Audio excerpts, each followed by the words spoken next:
ہمارے تو انفرادی معاملات بھی بہت پست ہیں، ہمارے تو معاملات آپس کے غلط ہیں، ہم تو جھوٹ اور دھوکہ اور فریب اور ملاوٹ اور خیانت اور غبن، اس میں تو ہم بہت ہائی مارکس جو ہیں سیکیور کر رہے ہیں۔ جارج برنارڈ شاہ نے کہا، میں جب قرآن پڑھتا ہوں تو محسوس کرتا ہوں کہ اس سے بہتر کتاب ممکن نہیں، اور جب مسلمانوں کو دیکھتا ہوں تو محسوس کرتا ہوں کہ ان سے زیادہ ذلیل قوم کوئی نہیں۔ یہ گواہی ہم دے رہے ہیں، یہ محمد کے ماننے والے یہ ہیں، یہ ہے امتی محمد کے، جو اپنے پاؤں پہ کھڑے نہیں ہو سکتے، جو اپنے معاملات مینیج نہیں کر سکتے، بیکاری۔ یہ اور کہاں ہے وہ دین؟ کوئی ایک ہی دنیا میں دکھا سکتے ہو کہ یہ ہے دین؟ آؤ see with your own eyes, this is دین الحق۔ یہ جو میں نے آپ سے کہا تھا نا، یہ بڑی نازک ذمہ داری، بڑی نازک، اس کا ایک اندازہ آپ کو ہو جائے گا خطبہ حجۃ الوداع سے۔ حضور نے جو خطبہ دیا، اور وہ عظیم ترین خطبہ ہے تاریخ انسانی کا، آخر میں موٹی موٹی باتوں کو پھر دہرایا۔ دیکھو عورتوں کا خیال کرو، عورتوں کے حقوق ادا کرو، دیکھو غلاموں کے ساتھ نیک سلوک کرو، جو بھی تھی۔ پھر آپ نے ایک سوال کیا، الا هل بلغت، لوگوں میں نے پہنچا دیا یا نہیں؟ 1.25 لاکھ کا مجمع تھا، آج سے 1400 برس قبل 1.25 لاکھ کا مجمع بہت بڑی بات تھی، بہت بڑی بات تھی، جبکہ ابھی اسلام صرف جزیرہ نما عرب تک محدود تھا۔ آج بھی پہلے کبھی ہو جاتے تھے 28-30 لاکھ بھی، ان مینیجیبل ہو رہا تھا معاملہ۔ اب سعودی عرب کی حکومت نے کو مینیج کیا، پابندیاں لگائی تو 20 لاکھ، یہی ہے نا 1.25 لاکھ کا مجمع۔ اور اس کا نقشہ میں دکھا دوں، ایک ایک حرف آپ 3 مرتبہ کہہ رہے تھے۔ داہنی طرف رخ کر کے کہا، وہ سنا، پھر مکبر کھڑے ہوئے ہیں، اس نے سنا اور آگے پہنچایا، اس نے سنایا آگے پہنچایا۔ لاؤڈ سپیکر تو تھا نہیں، کوئی پبلک ایڈریس سسٹم تو نہیں تھا۔ پھر آپ نے سامنے رخ کر کے وہی بات فرمائی، پھر یہاں سامنے کھڑے ہوئے لوگوں نے پہنچایا، پھر بائیں طرف رخ کیا۔ اسی لیے ہر جملے کو، ہر بات کو آپ نے 3 دفعہ کہا، الا هل بلغت، میں نے پہنچا دیا یا نہیں؟ اور عام عادت صحابہ کی یہ تھی کہ اول تو حضور کے سوال پر خاموش رہتے تھے کہ واللہ ورسولہ عالم، یا اگر جواب دیتے تھے تو فرط ادب سے بہت مختصر جواب۔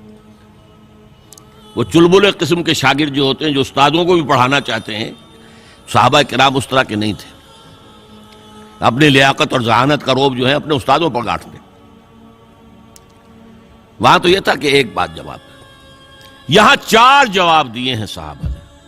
انا نشہد انک قد بلغت الرسالۃ وادیت الامانۃ ونصحت الامۃ وکشفت الغمۃ۔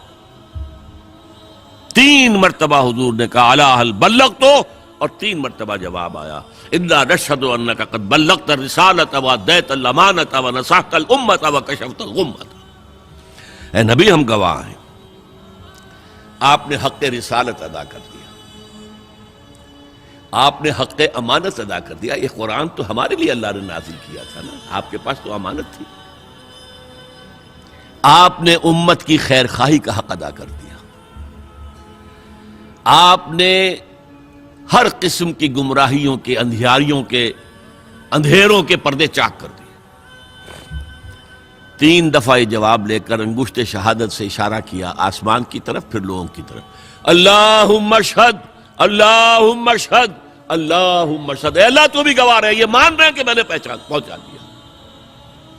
They can't sue me in your court on the day of judgment۔ یہ میرے خلاف استغاثہ نہیں لا سکتے کہ میں نے پہنچانے میں کمی کی ہے، یہ مان رہے ہیں کہ میں نے پہنچا دیا۔ It was the sigh of relief جس کو کہتے ہیں 23 برس کی محنت شاقہ۔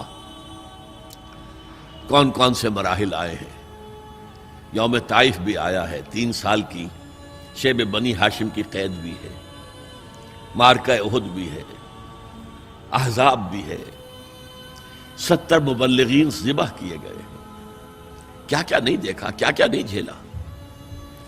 لیکن پھر بات کیا ہوئی؟ اب آپ نے آخری بات اللہم اشہد، اللہم اشہد، اللہ، اور اس کے بعد فَلْيُبَلِّغِ الشَّاهِدُ الْغَائِبَ، اب جو یہاں موجود ہیں ان کے ذمے ہے کہ پہنچائیں ان کو جو یہاں نہیں ہے، میں فارغ۔ میرے کندھے سے بوجھ اتر گیا، اب تمہارے کندھوں پر آیا۔ اب اس غائب میں وہ بھی تمام لوگ شامل تھے جو اس وقت دنیا میں تھے اور وہاں نہیں تھے۔ شاہد اور غائب کا لفظ آ گیا جہاں سے میں نے بات شروع کی تھی، شاہد اور غائب، شاہد موجود، فَلْيُبَلِّغِ الشَّاهِدُ الْغَائِبَ، اور غائب میں وہ بھی ہے جو قیامت تک آئیں گے۔ یہ ہے اس امت کا فرض منصبی، اور اگر آپ سمجھیں یہ ہے اس امت کا فریضہ رسالت۔